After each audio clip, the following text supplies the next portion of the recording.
Alléluia.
chant-là, ils ont chanté un chant qui dit mon âme bénit le Seigneur, qui parle du retour de Jésus. Ils avaient chanté dans la louange. Voilà, je vais vous reproduire ce chant. On va faire louange. Reprenez-moi ce chant qui parle du retour de Jésus-Christ de Nazareth. Voilà. On se tient debout, on se tient debout. On se tient debout, s'il vous plaît.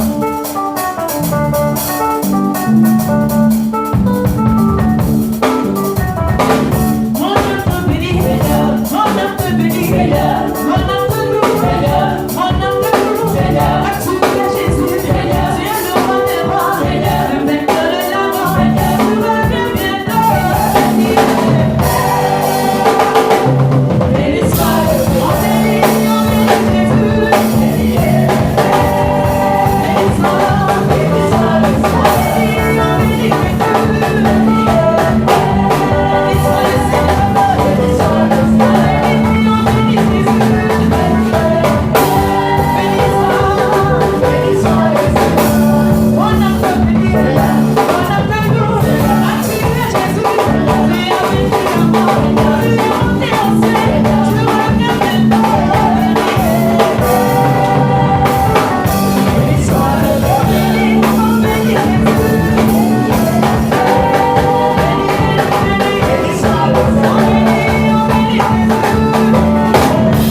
acclame le Seigneur. Pendant qu'il parle, Dieu le micro. Jésus-Christ de Nazareth, il est Seigneur. Dis Amen. Amen. Et puis acclame-lui encore une fois, je vais voir.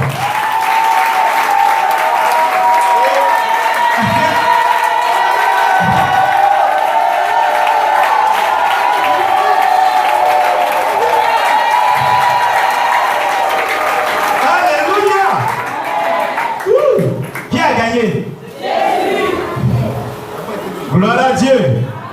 J'ai demandé qu'on répète le chant parce que le chant même enseigne. C'est le thème du jour. Si je posais la question à une personne, donne-moi la date du retour de Jésus. Je veux une main levée. Il vient là? C'est pas une date. Donnez-moi une date. L'arrivée de Jésus-Christ de Nazareth.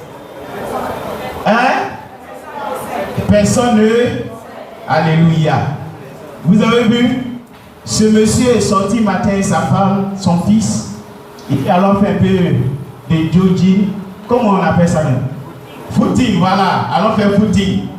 Et ils avaient prévu peut-être après footing là, peut-être maintenant on allait aller à une conférence. Monsieur allait aller dans ses affaires. L'enfant allait partir étudier. Parce que la rentrée c'est bientôt. Ils avaient bien planifié la chose. Mais, comme ce n'est pas eux qui décident, ils ont été renversés par des personnes ivres. Et ils sont partis. Vous pensez que s'ils savaient, ce matin-là, ils allaient partir faire, ils allaient rester à la maison. Nul. Personne ne connaît quand Christ reviendra. Nous allons parler un peu de ça et à la suite de ça, nous allons développer pour que vous compreniez un peu les signes qui annoncent son retour. Bien que nous ne connaissons pas la date, mais les signes quand même, nous pouvons les reconnaître. Dis Amen. Voilà. Donc, mon thème c'est quand Jésus-Christ reviendra-t-il? Quand Jésus-Christ reviendra-t-il? De tous les temps, les croyants ont désiré connaître la date du retour de Christ. Vrai ou faux? Les croyants, les chrétiens que nous sommes, on a désiré connaître.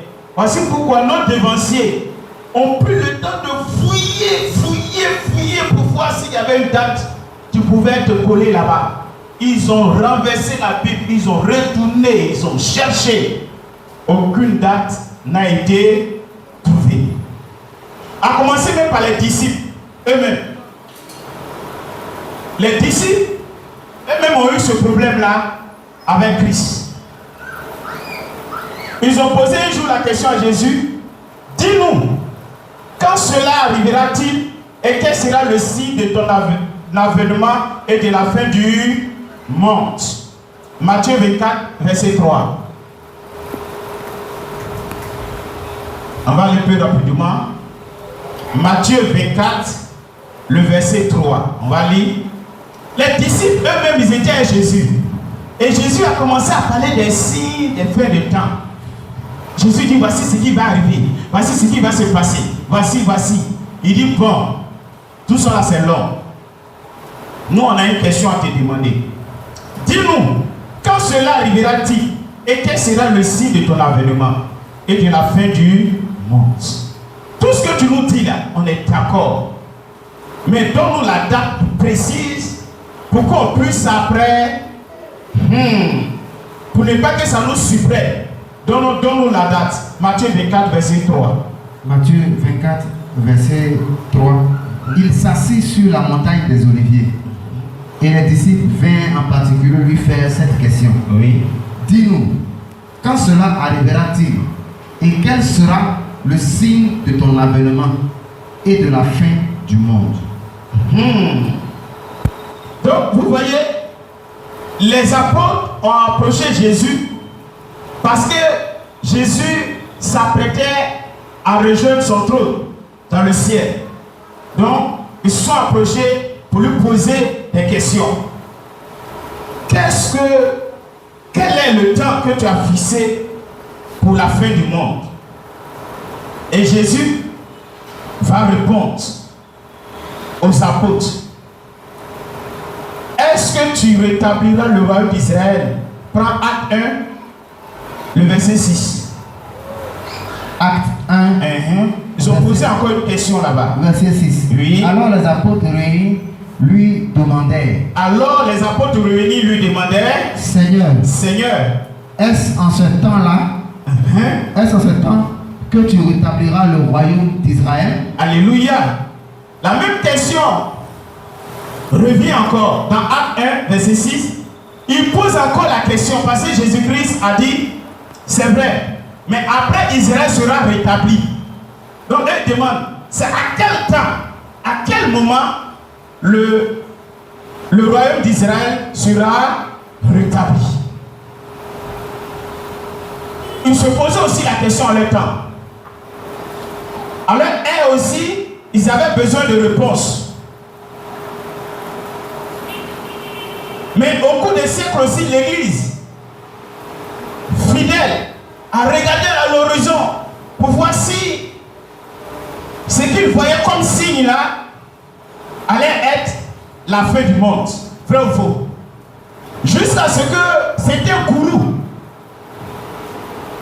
ont commencé à fixer des dates dans leur lieu de culte. Je ne sais pas si c'est 7, les rassemblements des 7.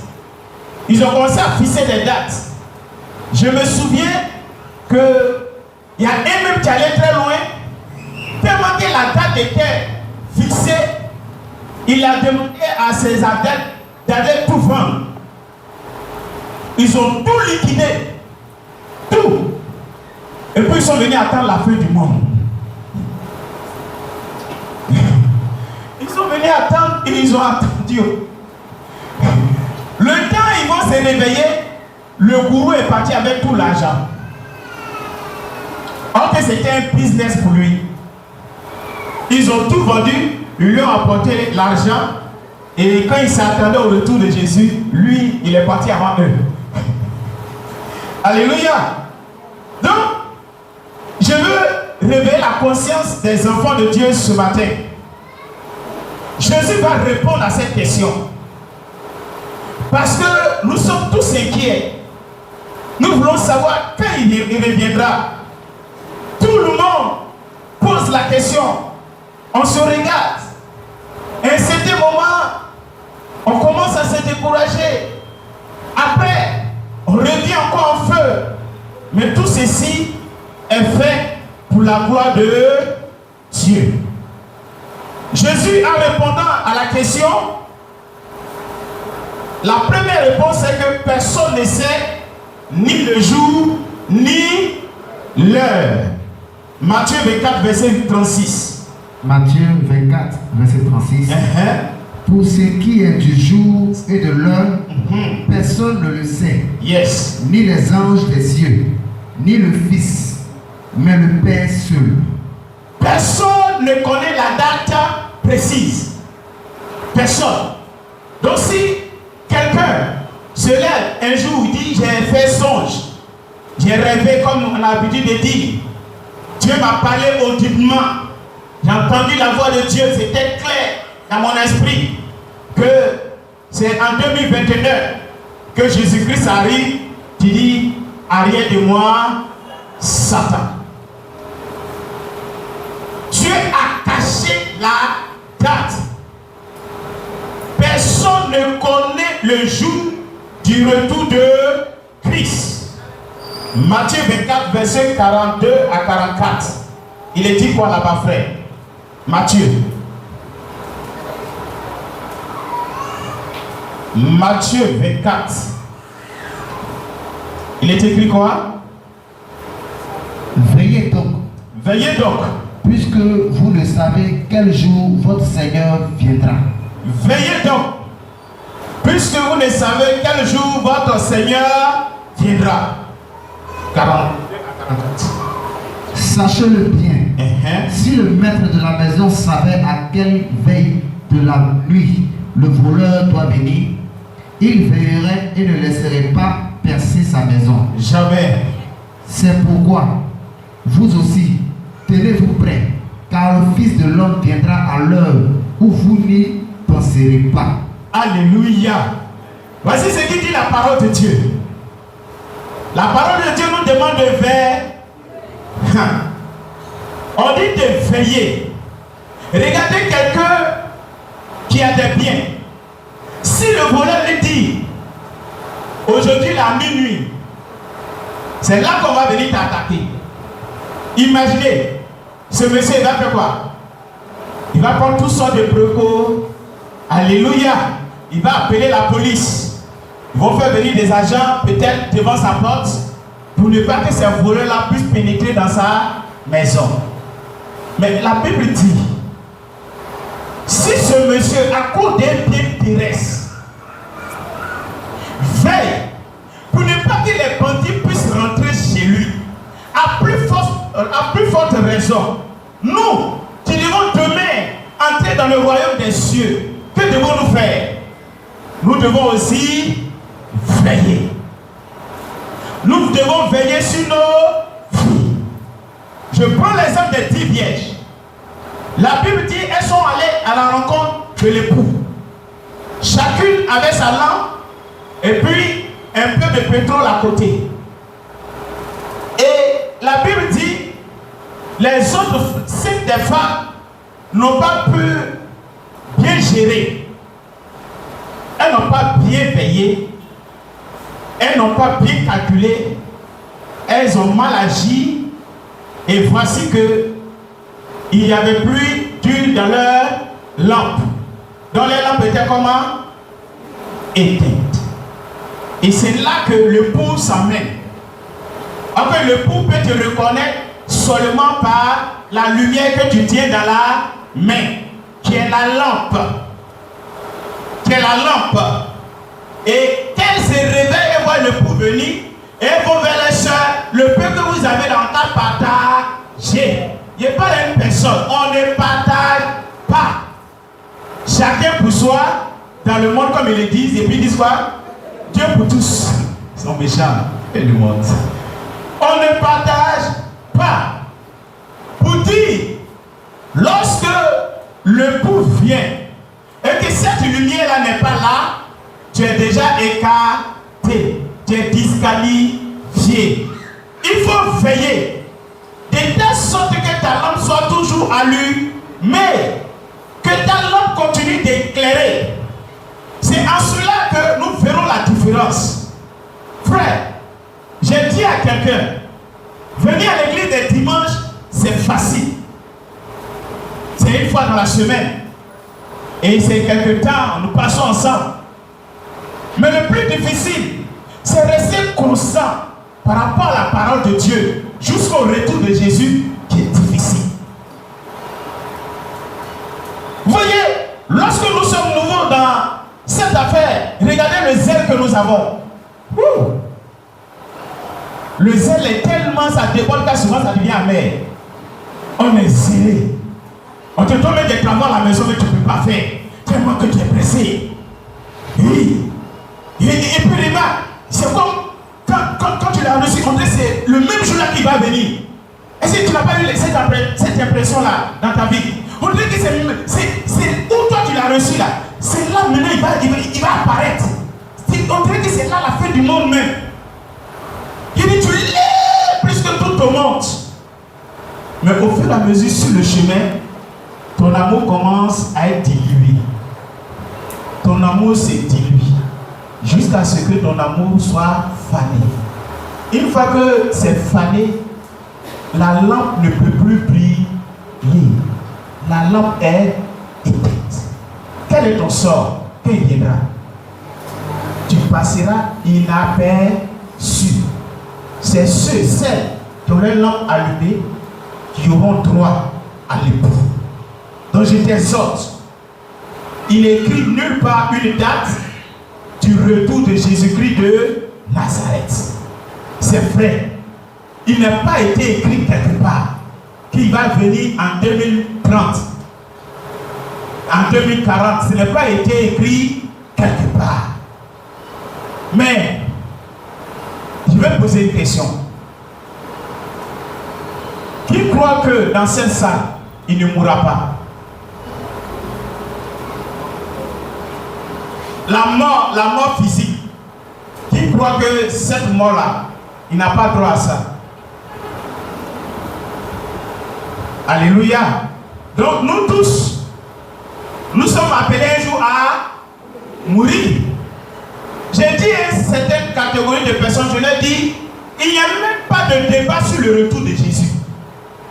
Parce que souvent c'est un débat inutile. Oui, on se met à débattre, il va venir, il ne va pas venir. Oui, il va venir, il ne va pas venir, c'est pas grave. Mais toi, est-ce que tu n'es pas sûr que tu vas partir?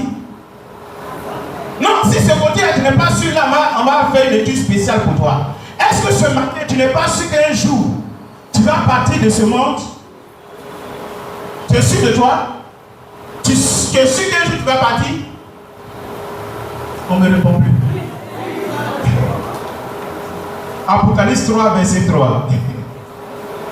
Quand on parle de la mort comme ça, là, je suis allé chez papa et papa me disait, il parlait du retour de Jésus, et puis il y a une dame qui lui a dit, mais c'est tout ce que j'ai là. Il n'a qu'à attendre un peu. Il n'a qu'à attendre un peu. Je vais me réjouir un peu. C'est maintenant. Tu es en train de me payer. Papa et papa ne vont plus parler de ça. Il dit, papa dit pourquoi? Il dit non, ça fait trop peur. Ça fait trop peur. Papa, il ne faut pas parler de ça. On ne peut pas parler du retour de Jésus. C'est pas comme ça. Les gens aiment qu'on leur dit, tu seras béni.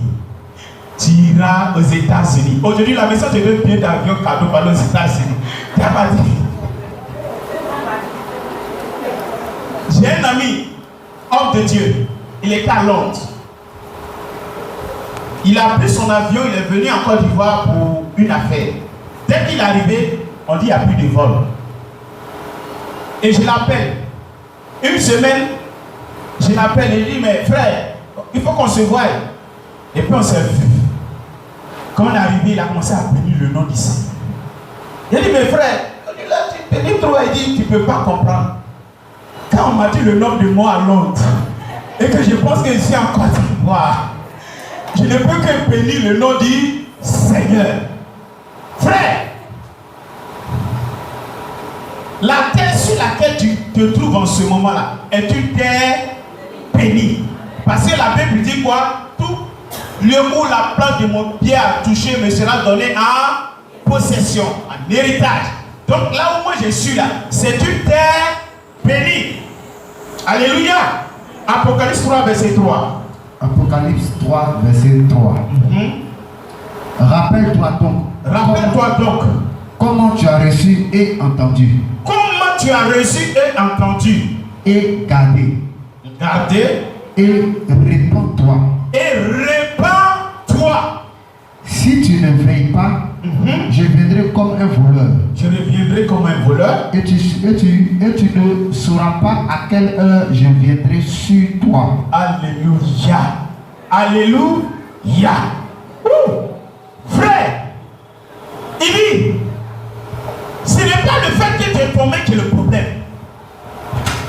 Ce n'est pas que hier tu as mal vécu, tu as mal agi. Ce n'est pas ça le problème avec le Seigneur.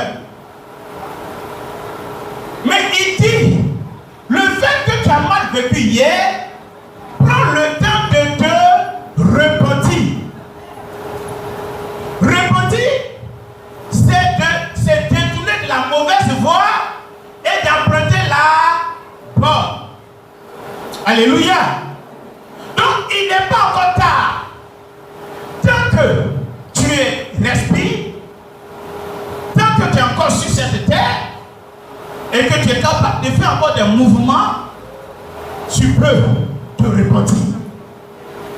Alléluia. J'ai vu des personnes dire, non, ça là c'est impossible que Dieu me pardonne. Ce n'est pas possible. Ça là, Dieu ne peut plus m'accepter.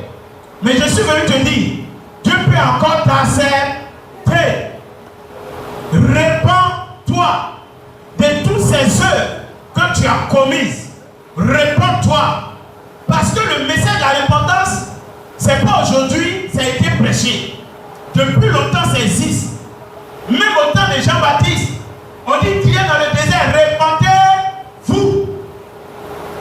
Une nation, un peuple, une ville, un quartier qui vit hors la parole de Dieu, contre la parole de Dieu, en dehors de la parole de Dieu, aura forcément un châtiment. Un châtiment venant de l'Éternel.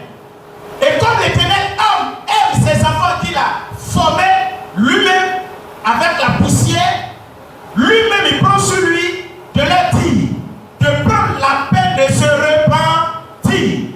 Parce qu'il ne donnera pas une date à laquelle lui va venir les prendre. Donc dans quelles conditions le Seigneur va te trouver? Dans quelles conditions? Excusez-moi. J'ai feuilleté un peu et j'ai vu une femme. Elle a dit à son mari, chérie, il y a funérailles.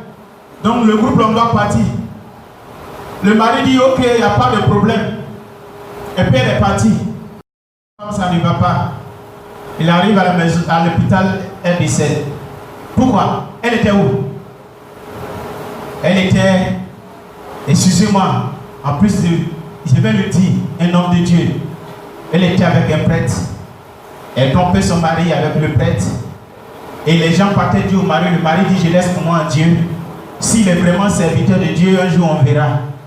Et quand il a demandé à sa femme, elle a nié. Et il a dit que sa femme a fait comme ça, et moi à la maison sans sortir. Donc pour lui, il était rassuré que ça allait. Après les 1 mois, elle a repris encore. Chérie, on dit il y a telle chose à faire à l'église. Chérie, il y a tel voyage à faire, on doit faire un groupe. Il savait qu'elle mentait. Mais il sait qu'il y a un juge. Et elle est partie ce jour-là. Et c'est dans la chambre de ce prêtre qu'elle est morte. Ils ont fait croire que c'est à l'hôpital. Oui, c'est là-bas qu'elle est décédée. Pendant que, je ne termine pas, c'est là-bas que c'est passé. Alors que regardez comment cette femme s'est apprêtée pour partir. Je sais qu'elle a mis le plus beau parfum, le plus bon maquillage. Je sais qu'elle a mis le plus beau paille. Elle s'est sapée comme ça. Elle dit, ouais, aujourd'hui là, c'est moi. Mais elle est partie. Elle n'est plus revenue. Si Dieu lui avait dit, mamie, aujourd'hui là, si tu vas là-bas, tu n'as pas revenir, même s'il a onction même, tu vas mourir. Vous êtes sûr qu'elle allait partir? Non. Que tu sois pasteur, que tu sois prêtre, que tu sois imam, que tu sois fidèle, quelle que soit la position que tu occupes, peu importe devant Dieu. Si tu as posé des actes qui ne glorifient pas son nom, prends le temps de te repentir. Reconnais ton tort, reconnais ta faute et demande pardon à Dieu. Il n'est pas un gourou, il n'est pas aussi méchant, sanguinaire. Lui, il ne cherche pas à détruire ce qu'il a créé à son image, mais dans son plan, c'est que ce qu'il a créé à son image puisse refléter sa gloire. Alléluia. Alléluia. Aujourd'hui, dans cette histoire de confinement, vous savez combien de morts il y a eu? Parce qu'ils n'ont pas Christ. Nous qui attendons le retour de Christ, même si tu as mis milliards qu'on se tue, on se tuera jamais. Combien de suicides? Ça monte à l'immeuble et puis se lance en l'air comme ça. Je suis venu te dire, le retour de Jésus là, ça n'a pas été écrit quelque part une date quelconque. Alléluia. Je vais terminer rapidement, on n'a pas assez de temps. Donc, pour te dire, on pourra revenir encore là-dessus. Mais je veux que tu comprennes. On fait, va t'asseoir. On a fini. C'est bon. Je veux que tu comprennes ce matin. Je t'en supplie. Les messages de bénédiction vont revenir. Et on va toujours les prêcher parce que c'est biblique. Qui est d'accord avec moi? Alléluia. Si ça là, on en est dans la Bible n'a plus sa place. On va les prêcher. Mais la situation dans laquelle nous nous trouvons aujourd'hui, là, doit faire prendre conscience à chacun de nous. À chacun de nous. Vous pensez que ce qui est arrivé en Europe, ils sont plus mauvais que nous? Ce qui arrive aux États-Unis là, ils sont plus pécheurs que nous? Vous pensez que ce qu'ils font là-bas là, ça ne se fait pas ici aussi? Ça se fait. Mais c'est Dieu qui fait grâce à qui il veut. Et s'il a pris le temps de faire grâce à l'Afrique, c'est qu'il donne le temps à l'Afrique de se repentir. Alléluia. Frère, j'ai dit à une personne, Dieu a 3 chicottes. Quand il veut châtier, il a 3. Il y a la guerre. Quand on vous parle, vous n'entendez pas. On parle, on n'entend pas. On parle, on n'entend pas. On parle, on n'entend pas. Il suscite un guerrier, un sanguinaire. Tu attends 3000 morts, 300 000 morts dans un pays comme ça, à cause des places. Bon, à cause du fauteuil. Alléluia. Mais souvent on pense que c'est à cause du fauteuil. C'est un châtiment. C'est un châtiment. Comme à cause d'un seul fauteuil, il va y avoir plus de 3000 morts. C'est un châtiment. Dieu châtie son peuple. Parce qu'il parle, il n'écoute pas. Il y a ce qu'on appelle la famille. Comment dans une région, Dieu même a pris le temps de prier. Et puis on dit non, les gens ont faim. Vous voyez son mec comme ça.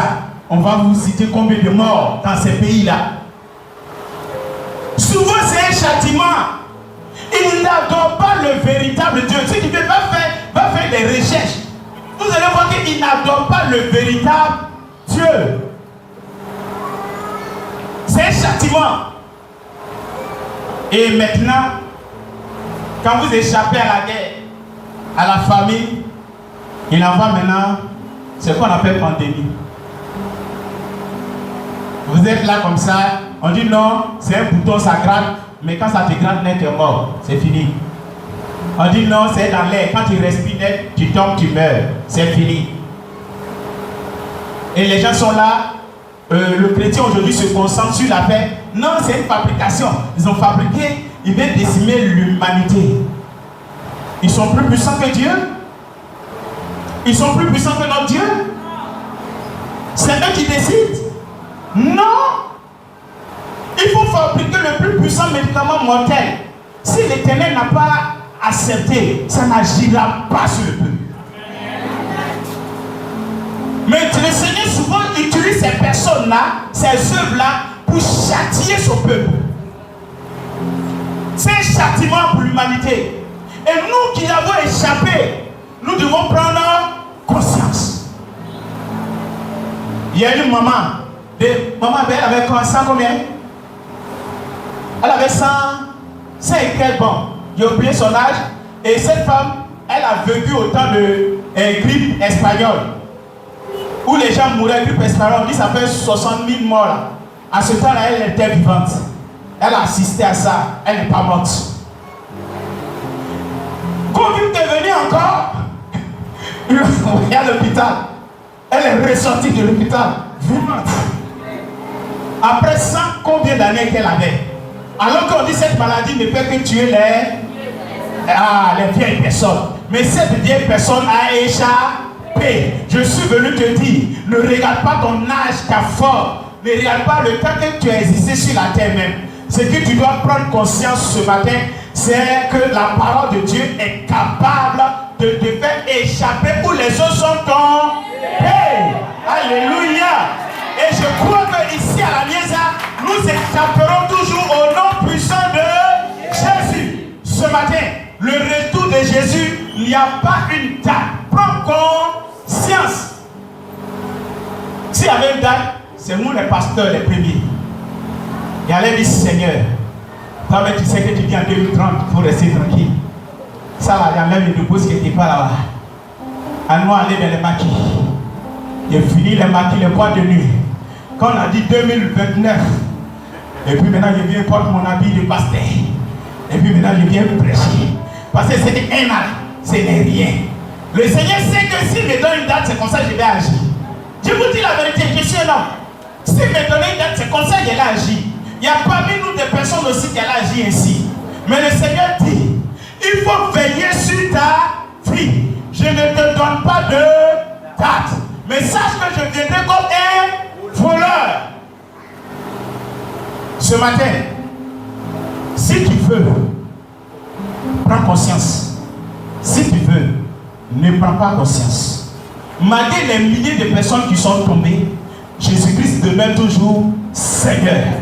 Si tu fais partie du nombre de personnes qui tombent, Jésus-Christ sera toujours Seigneur.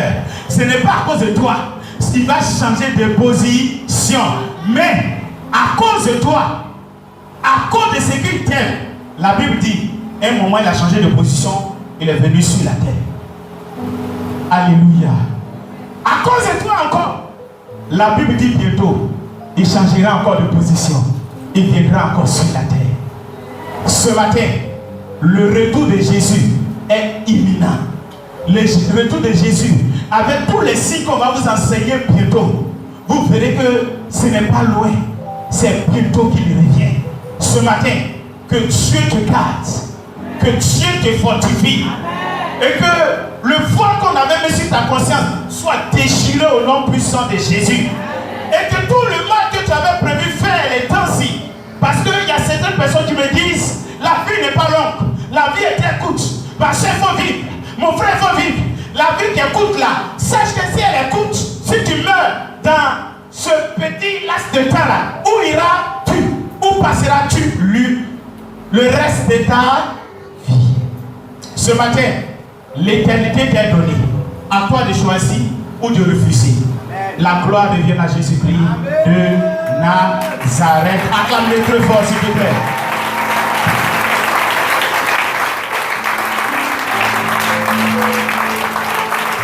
Acclamez jusqu'à ce que le passé s'enseigne.